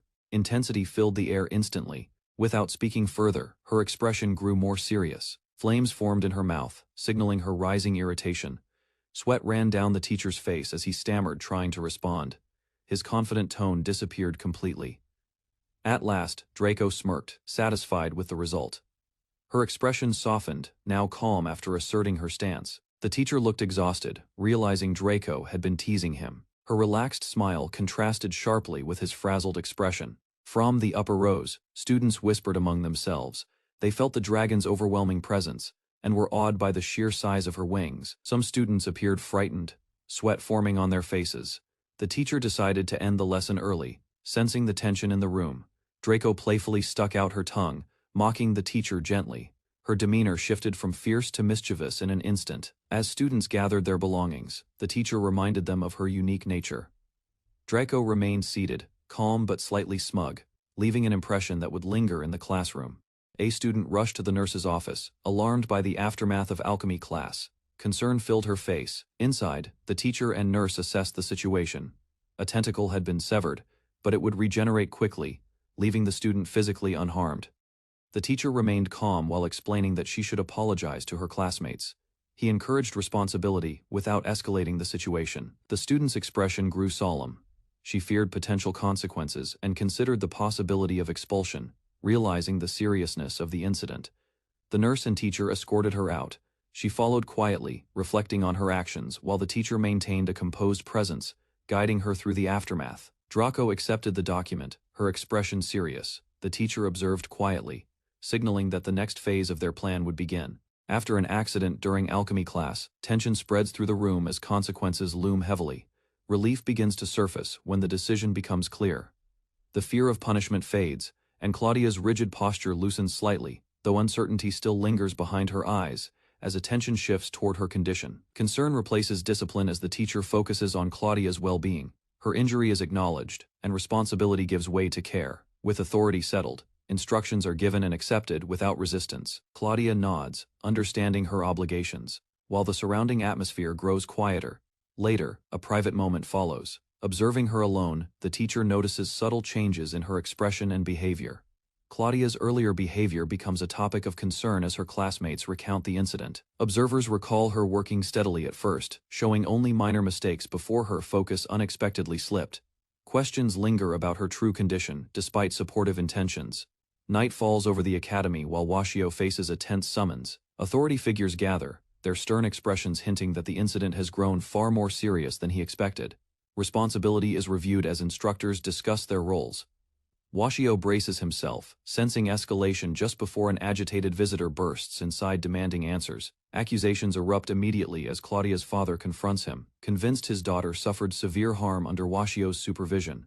Chaos fills the room as emotions rise, and Washio struggles to calm the furious parent demanding accountability. Responsibility shifts when the alchemy instructor steps forward, bowing deeply to accept blame for the incident. Tension then redirects toward a different issue as several parents point out a deeper conflict involving Claudia. Their complaints widen the scope of the discussion, placing Washio at the center once more. A composed PTA president enters, requesting the principal's attention. Her firm expression signals that a decisive judgment is approaching. Before anyone can respond, she demands Washio's dismissal, leaving him frozen as the room falls into uneasy stillness. A sudden document shifts the atmosphere as the principal examines the accusations written inside. Meanwhile, Claudia demonstrates her rapid recovery, surprising nearby students with her restored limbs. Her casual attitude eases some concerns. Although whispered comments reveal curiosity about her unique abilities, attention in the hall gradually moves toward Claudia and her friends. Their uneasy expressions show that the earlier rumors have already spread far beyond the classroom. Confrontation begins when a student approaches her directly, questioning her involvement in the explosion. Rumors intensify when another student brings up Washio's past, claiming he once caused major destruction. Claudia stands frozen, caught between disbelief. Rumors intensify as a student mocks Claudia's group, turning suspicion toward anyone connected to Washio. Inside the meeting hall, the situation grows heavier. Teachers and parents discuss the anonymous letter, each claim painting Washio as a dangerous figure from the past. His silence only deepens their doubts.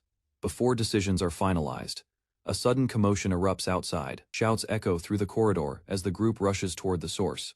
A massive rupture tears through the hall, startling everyone. A terrifying creature emerges from the chaos, leaving the once confident student trembling. Amid the destruction, Arya steps forward with a shadowed expression. Her anger surfaces, driven by painful memories. Claudia's expression grows distant as Arya loses control, alarming their friend who desperately tries to stop them both.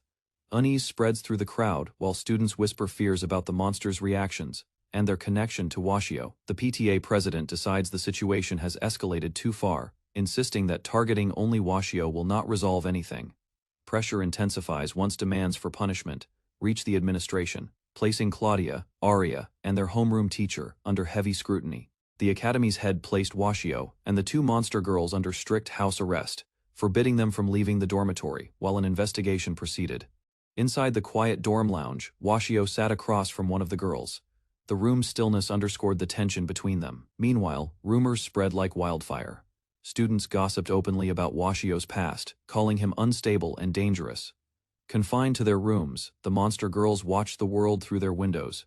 Washio, holding a flower, remained composed despite the growing suspicion outside. Elsewhere, a man plotting behind the scenes awaited the investigation's outcome. Confident, he planned to remove Washio and elevate Rimnoa as the new homeroom teacher. A smug question cut through the air as the black-haired man challenged his colleague's hesitation with a smile. Calmly, the elf clarified his position. He had only requested a teacher change, not a witch hunt. Unrest wasn't his intention. Rather than respond in kind, he reminded the man of their roles. Teachers must act responsibly, never exploiting students for personal gain. Frustration flared. The black-haired man lashed out, blaming the elf for hypocrisy. His disdain for elves boiled to the surface. Elsewhere, students eagerly fueled the scandal. Rumors spread unchecked, and Washio's reputation crumbled. Watching silently, Dora was pulled into the scheme. Dora remained silent, her sharp gaze narrowing in frustration. The lack of response only deepened the tension. Mockingly, the man accused her silence of fueling negative perceptions. Without waiting, he dismissed her as ill-mannered. Leaning in, he questioned her feelings. Was it hatred toward Washio or resentment for the monster girls? With a smug smile, he changed the topic entirely. Instead of answers, he posed a twisted philosophical question about emotions. He declared despair as the most beautiful feeling, glorifying the moment people give up hope. Dora, unimpressed, challenged the absurdity of his claims. Without waiting for a reply, the man turned away with disdain. To him, her silence confirmed ignorance. Outside, the school tower stood still under the calm sky, an eerie contrast to the storm within. In the dorm, a quiet maid entered the room carrying a warm drink. Washio sat slumped, his energy drained. Her voice remained gentle as she explained the calming effects of tryptophan in milk and honey. He barely reacted. Irritation crept into her tone. She scolded his withdrawn behavior and encouraged him to speak openly. Her offer was simple: whatever troubled him, she'd fix it. Frustration burst from the maid as she raised her voice, urging Washio to say something at last. Sitting quietly, she softened her tone and asked if he'd ever share his past with her. His reply came gently, maybe someday. Accepting his answer, she offered a quiet good night before leaving the room, closing the door behind her. Left alone, Washio stared at the ceiling, his thoughts too heavy to voice. His body weighed down by fatigue. In the darkness, his eyes betrayed deep weariness. Unspoken memories lingered, pulling him into a silence no one could reach. A blinding light enveloped the space as the summoning ritual succeeded. Washio, disoriented, appeared in a world unknown. Confused and overwhelmed, he was greeted by cloaked figures and a beautiful woman who addressed him as a legendary hero. Still stunned, he introduced himself awkwardly. The unfamiliar surroundings and attention only deepened his disbelief. The woman smiled with fascination, praising his name and professing love at first sight. Her words only raised more questions. With unwavering seriousness, she commanded him to protect the kingdom from monsters and lead them to victory. Swords and claws surrounded him as the gravity of his new role became clear. Shock overtook Washio as the weight of the demand settled in. Facing monsters was never part of his plan. Concerned whispers filled the room as the girls speculated about Washio. Sensei's absence driven by curiosity and concern. One of the students approached Arya-sama, asking to know more about their teacher's past. Arya began recounting the tale. Long ago, Washio, sensei was feared and respected as the Golden Eagle, a powerful mage summoned from another world. But the truth wasn't so simple. Back then, he was nothing more than a salaryman, an ordinary office worker with no combat experience, thrown into a world of danger without warning. Summoned during a desperate time, he was expected to turn the tide of battle, as he protested, begging to return home. Despite Washio's protests, the kingdom placed high expectations on him. He was ordered to learn magic quickly and lead battles against monsters reclaiming lost territory. Escorted past a roaring beast in a cage, he heard their final words of encouragement. From outside, the castle stood proud. But within, the summoned man sat at its heart, surrounded by uncertainty and pressure. Alone in his room, Washio lay in disbelief. Everything felt surreal. A typical office worker now faced monsters and war. It wasn't a dream, this world was real, though shaken. He clenched his fist with resolve.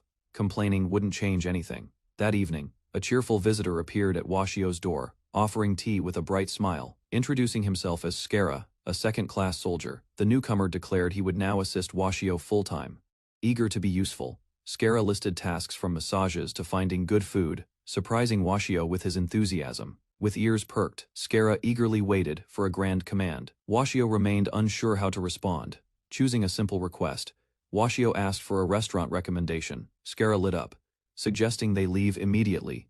Washio, tired, hesitated, but Skara's persistence made the idea harder to refuse. After a long day, Skara gave Washio a shoulder massage while reminding him about tomorrow's city operation. Relaxing on the couch, Washio promised not to mess up. Skara warned him not to be late again. As tension set in, Washio admitted his fear. Facing battle wasn't easy, and he questioned how Skara managed it. Refusing to back down, Skara insisted he'd protect Washio no matter what. His confidence made Washio smile. With a sincere expression, Skara suggested dropping formalities. Despite their roles, he now considered Washio a friend. Washio admitted he appreciated Skara's kindness, and thought it would be nice if they became friends. Overjoyed by the suggestion, Skara eagerly asked to call him Washio-san, hoping they'd bond beyond missions. The atmosphere lightened as they planned to eat together after the operation, though Washio jokingly voiced concern. As night fell, Skara questioned Washio's slang. Their carefree exchange echoed, unaware that battle awaited with sunrise. The next day, chaos erupted. Skara raised his shield while Washio unleashed powerful magic, facing danger head. After a fierce clash, Skara stood among allies wounded, yet proud. Then, everything shattered like glass. A sudden vision overwhelmed Washio. His eyes widened in terror as reality twisted before him. Elsewhere, Skara awoke struggling for breath, connected to a machine. Pain and confusion clouded his expression. Gripping the blanket, he whispered a vow. In Washio's place, he would protect everyone, especially the monsters. Far away, another figure held a mysterious girl close. Her expression was solemn, and his was unreadable. The girl sat quietly until a sudden order broke the silence. Washio. Sensei was to be summoned. Without hesitation, the message was passed to notify him of the urgent matter. Behind the large double doors, a summons from the principal awaited. Authority and tension loomed from within the room. Inside the chamber, an inquiry had begun. Washio once served in the kingdom's elite magic corps. Fragments of memory surfaced. A small octopus-like creature, frightened and restrained. The faces of those affected haunted Washio as images from the experiment flashed in his mind. Without emotion, he confirmed everything. There was no hesitation. He declared the information was accurate, no mistake at all. Shock rippled through the panel as members expressed disgust. One called the act horrifying, while another noted the accusation mirrored the official report word. 4. Word. Outrage escalated rapidly. A sharp voice demanded immediate dismissal, branding Washio a disgrace to educators. Far away, someone sat quietly sipping tea. Washio's clenched fist revealed the pressure mounting behind his silence. Concern grew elsewhere. One student, visibly uneasy, voiced her worry for Washio's fate. Doubt, however, lingered. Her friend seemed indifferent, calling her reaction excessive. Though she asked if Dorako shared her concern, the response remained emotionally detached. Dorako remained indifferent. Her expression didn't waver as she declared she had no concern for what happened to Washio. Her classmate responded with disbelief. The situation, after all, involved their mentor, someone who once saved their lives. Suddenly, Dorako burst into laughter. The intensity of her reaction contrasted sharply with her earlier coldness. Lounging back in her chair, she mocked the seriousness of the situation. Yet, her teasing tone felt layered with deeper frustration. Abruptly standing, she stepped forward, eyes burning with emotion. Confronting her peer, she revealed the truth. Washio's pain came from their very existence. Washio appeared silently at the door, his presence halting the heated exchange between the two girls. Taking advantage of the timing, Dorako pressed the issue. She urged her friend to confront him directly. Washio's expression remained unreadable. He looked exhausted as the student hesitantly called out to him, seeking clarity. In that moment, his mind drifted. Images of cheerful, once experimented monster creatures resurfaced, mixing with heavy emotion. A single, cold statement followed. Without hesitation, he admitted it. Everything happening was, in his view, their fault. Washio expressed regret. He blamed the students for dragging his hidden past into the open despite his efforts to remain unnoticed. Standing behind them, Dorako repeated his words with eerie calm. He should never have saved them in the first place. Overwhelmed, the girl trembled. Tears welled up as she tried to process the cruel shift in his tone. From behind, Dorako reaffirmed the harsh reality. Her words were blunt now. There was no room left for misunderstanding. Without waiting for a reply, Washio turned to leave. He offered no further explanation, stating they could talk later. News of Washio's dismissal spread quickly. Students gathered near the building, whispering about his fate and possible reasons. Rumors took over. Some accused him of brainwashing.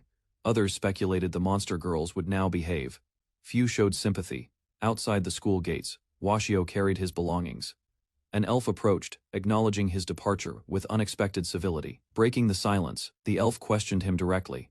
He asked if the allegations about brainwashing the monster girls were true. Washio didn't deny it, he confirmed everything. The elf paused, admitting past ridicule, yet now, he simply accepted the truth. The elf turned away, voice cold. Behind him, Washio walked alone, unbothered by the harsh farewell left unspoken. Morning light filtered through the windows as the classroom sat in silence. Students quietly awaited instruction. One girl avoided eye contact, visibly tense. The teacher, a composed elf with a stern gaze, addressed the class and began homeroom without delay. Standing firm at the front, he delivered a series of announcements. The Washio faction was disbanded. Reactions varied, but unease spread. The two girls remained quiet, processing the shift in power. As the elf turned to leave, he reminded them to head to their next class, and not to sulk. Left alone in the now empty classroom, the teacher released a long sigh. Even he felt the weight of change. A fellow teacher approached Ramoa with a smirk, teasing him about his student's behavior. Without warning, the man presented a potion. Its label made Ramoa tense, designed to tame monsters. It suggested a shortcut he didn't want. Ramoa studied the bottle in silence. He refused the offer, firmly stating his belief in words, not potions. As Ramoa walked away, the other man watched with a casual smile. He found Elve's pride troublesome, but amusing nonetheless. Back to his duties, Julius was handed the classroom logbook. With ease, he accepted a stack of graded homework to return. A narrow stone staircase spiraled downward. Beside it, bags and luggage stood packed, signaling a sudden departure. Inside, students gathered to sort through abandoned belongings, their time under Washio. Sensei's guidance had passed swiftly. Memories clung to the room. As they debated what to discard, opinions clashed. Some pleaded to preserve the research, others insisted there was no reason to keep anything. Suddenly, someone burst in cheerfully, interrupting the somber mood. She offered help, calling one of the girls her honey bunny. Her tone clashed with the atmosphere, while others watched in confusion. Frederick declared he'd send the items to Washio. His words made one student uneasy. Frederick hesitated. Though he wished to see Washio again, he knew reaching out might burden him further. Claudia smiled gently, blaming herself for the recent chaos. Rather than dwell on guilt, she asked for help moving her belongings. Determined, Frederick stepped forward. He reminded Claudia that she still believed in Washio and insisted they uncover the truth together. Doubt lingered among the others. One questioned his motivation, unsure what he stood to gain from the pursuit. With a soft smile, Frederick revealed his reason. All he wanted in return was to see their smiles again. Frederick's sincere words were met with teasing. Some called him cheesy, others compared him to a romance lead. Yet his kindness stirred emotion in at least one listener. Frustration broke through as another student raised her voice. She couldn't accept the rumors and was eager to find the truth. Another girl spoke up. Despite past pain, she couldn't ignore her lingering doubts and wanted answers. The group gathered, with agreement in the air. Claudia simply responded with a firm understood, ready to take action. They examined a mysterious accusation letter. The sender remained anonymous, but its impact was real. Suspicions began to rise. One student pointed to Ramoa sensei as a potential culprit, though the accusation stirred tension among the group. Another possibility emerged: Julius sensei. His habit of using dots at sentence ends matched the letter's formatting, drawing fresh attention. Despite the clue, doubt lingered. Someone reminded them that the writer might not even be a teacher. A sharp-nosed snake girl contributed next. She smelled faint traces of chemicals on the letter, strengthening the theory that Julius, a pharmacology teacher, might be involved. Her testimony was met with skepticism. Frederick joked about snake stereotypes, while she insisted she wasn't two-faced, despite her appearance. The group arrived at Julius Sensei's private room, tension rising as suspicions hovered unspoken among them. Inside, the room was disorganized. Papers, plants, and clutter filled the space, hinting that something had gone terribly wrong. Suspicious of Julius's involvement, the girl planned to infiltrate his room and gather evidence. After sneaking inside, she joined her friends in the kitchen. One of them reminded her to stay quiet, while another apologized for making noise. Nervously, she crept down the hallway. Her eyes scanned for Julius's private quarters, while her friend urged her to hurry. The group entered the room together. One girl admitted it was her first time breaking the rules, while the others hesitantly agreed to help despite their discomfort. Once inside, she took the lead and searched near the window. Her snake-like companion remained alert, watching for any movement. Inside the room, the group discovered an old typewriter sitting on the desk. One of them confirmed it matched the format and ink used in the accusation letter. To validate their suspicion, Frederick was asked to present the original letter. A close inspection revealed a unique font from the typewriter. Everyone agreed it was identical to the one used in the letter, leaving little room for doubt. While the trash yielded no draft, a wax seal identical to the one on the letter was found. Just as they were about to stop, a document caught her eye. It wasn't a draft but a background report on Washio Sensei. The truth began to surface. One document revealed the facility wasn't a monster shelter, but a cruel experimentation lab overcome with emotion. The girl teared up. The truth about Washio's actions, once buried by lies, finally began to shine through. While the group prepared to leave, unease crept in. One of them voiced concern everything felt a bit too neat, as if someone wanted the evidence to be found. A warning reached them just in time. Julius had returned. Panic set in, and their escape window rapidly shrank as footsteps echoed down the hallway. Julius arrived with a calm smile. When questioned by a student, he dismissed it casually, unaware that his private room had just been searched. Guilt overwhelmed the girl who failed to stall Julius. Hiding in fear, she apologized repeatedly, devastated that her distraction didn't buy enough time. Julius entered his room quietly, closing the door behind him. He moved slowly, each step deliberate, fully aware that someone had been here, unaware of the danger lurking nearby. Julius passed by the very spot where two students hid beneath the desk. Just as tension peaked, one girl whispered that he was approaching. Hearts raced. Julius stood before the typewriter, his gaze narrowed, noticing something off. As his hand reached for it, the group's fate hung in a breathless moment. After Julius left the room, the group let out a collective sigh of relief. Their plan had barely worked. While scanning the floor, one of them noticed something unusual. A hidden space beneath the boards revealed itself, hinting at even more secrets buried in Julius's room. Without hesitation, they decided to leave. One girl urged Claudia to hurry, while another declared their intent to report everything to the principal. Just as they approached the door, Julius returned. His sudden appearance froze everyone in place. Tension spiked instantly as their eyes met his. To their surprise, he didn't act violently. Instead, he calmly addressed them, acknowledging their cleverness. Julius locked the door behind him, his words revealing he had anticipated everything. Holding a key, he smirked confidently. His tone dripped with mockery as he insulted their efforts, finding comfort in their perceived foolishness. The student stood firm despite his intimidation. One of them confronted him directly, accusing him of falsifying the report and sending the letter. Instead of responding, Julius turned to Claudia. To everyone's shock, she approached him willingly, documents in hand. Claudia's consciousness drifted as her body refused to respond. A man's words echoed distantly, his presence unsettling yet oddly gentle. Arya scanned the room, unsettled by the unnatural stillness. None of her classmates moved, frozen mid-motion. Alarmed, she called out, demanding answers.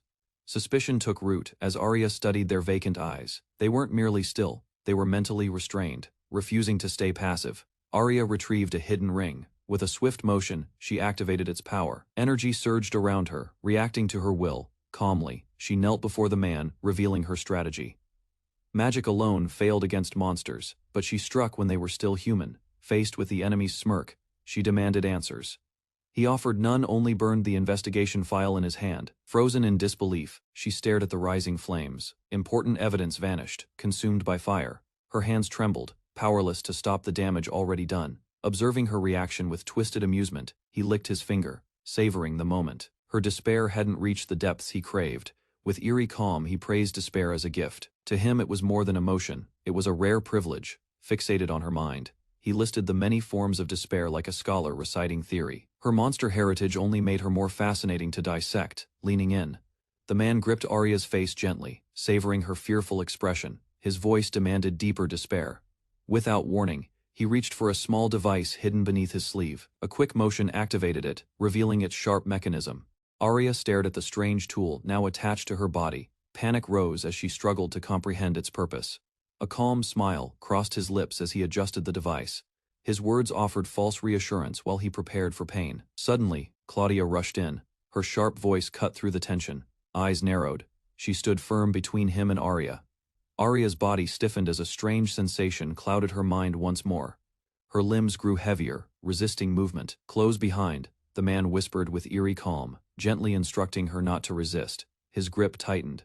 A long tail blocked the path forward as another girl stood paralyzed, helpless to intervene. The captor's control spread without resistance. At that moment, the door burst open. A new girl entered, eyes fixed on the scene with quiet fury. Holding a bat in one hand, she addressed the villain coldly. Her words carried no emotion, but her presence shifted the tension. A flicker of surprise broke through the man's smug expression. His grin faltered as he sensed a shift. Facing the new arrival, he played along. With a smirk, he agreed to meet later and stepped away. With a snap of his fingers, the spell broke. One by one, the students blinked in confusion as awareness returned. The classroom filled with murmurs as each student struggled to recall what had happened. Their minds remained foggy, unsure of the lost moments. Watching silently, Arya turned to Draco. Suspicion crept into her voice as she questioned the girl's involvement. A cold warning flared in her eyes, urging others to stay away from the unfolding danger. Claudia, however, pushed back defiantly. Her voice rang out, determined to expose the truth and clear Washio-sensei's name. Conviction sparked a new idea. With sudden clarity, her expression lit up as she prepared to take action. Without hesitation, Claudia dashed off. The others were left stunned, barely able to react to her impulsive decisions. Smiles softened the tension as her friends watched her run. Some rolled their eyes, others followed, resigned but supportive. Takoko laughed with her usual sharp grin, noting how Claudia's energy hadn't changed over the years. Her tone softened. With quiet resolve, she reminded Arya that this time they had to be the ones to help Washio. Understanding dawned on Arya. A faint smile formed as she nodded, ready to stand beside her friend. Elsewhere, Washio acknowledged Alice's service with a gentle expression. Calm surrounded him, unaware of the storm his students faced. Alice insisted on assisting him further. Though Washio declined politely, she persisted, expressing her belief in emotional care through physical comfort. She reached out calmly, informing him of her functions. Startled, Washio quickly recoiled, overwhelmed by her unexpected offer. Washio diligently made the beds while Alice finished cleaning the rooms. Together, they reported to the inn's elderly manager, receiving a simple thank you for their efforts. Despite their hard work, the inn's location on an old, rarely used highway made new customers unlikely. Later, Washio greeted a well-dressed guest at the entrance. His smile was warm as he offered a towel. While walking upstairs, Washio brushed off compliments. Working at the inn felt natural to him. He reflected on the past. Teaching at the Magic Academy had been stressful and burdensome. Now Washio appreciated the chance to live simply and work at the inn. Alice denied being young once again, reacting to a light-hearted remark from the elderly manager. After a short exchange, the manager stepped away to handle kitchen duties, leaving Washio in charge of the front desk for the time being. Washio casually shared his dreams of running an inn. His joking tone made Alice uncomfortable. Clarifying his earlier comments, Washio explained that he admired the refined service style of people like Lady Claudia and Arya. Curiosity softened her expression as she asked if he ever regretted leaving the academy. Beneath her composed demeanor, she genuinely wanted to understand his decision, and perhaps what he was still holding on to. Washio tried to deny his feelings, but Alice quietly saw through his expression and unease. Eventually, he admitted regret. His past at the academy left behind complications, born from half-truths and missteps. While preparing food, he reflected that teaching had never truly suited him. Letting go of those responsibilities now brought relief. Alice questioned if that meant completely abandoning Lady Claudia and Arya. Washio acknowledged the pain he caused, realizing his decisions hurt the very people he wished to protect. With a forced smile, he convinced himself it was better not to get involved. Choosing distance, he believed it was the only way to let them live freely, without his shadow. Alice processed his decision in silence. Though not fully convinced, she chose to respect his resolve. Later, she found him lying sick in bed. Despite his apologies, she promised to remain beside him until the end. The next day began like any other. Washio stepped outside, energized, and ready to tackle his duties around the inn. Just as he started his tasks, a loud noise interrupted his thoughts. Confused, he turned toward the sudden commotion. Out of nowhere, a girl launched herself into him. The impact caught him off guard, crashing directly into his chest. Alice processed his decision in silence. Though not fully convinced, she chose to respect his resolve. Later, she found him lying sick in bed. Despite his apologies, she promised to remain beside him until the end. The next day began like any other. Washio stepped outside, energized and ready to tackle his duties around the inn. Just as he started his tasks, a loud noise interrupted his thoughts. Confused, he turned toward the sudden commotion. Out of nowhere, a girl launched herself into him. The impact caught him off guard, crashing directly into his chest.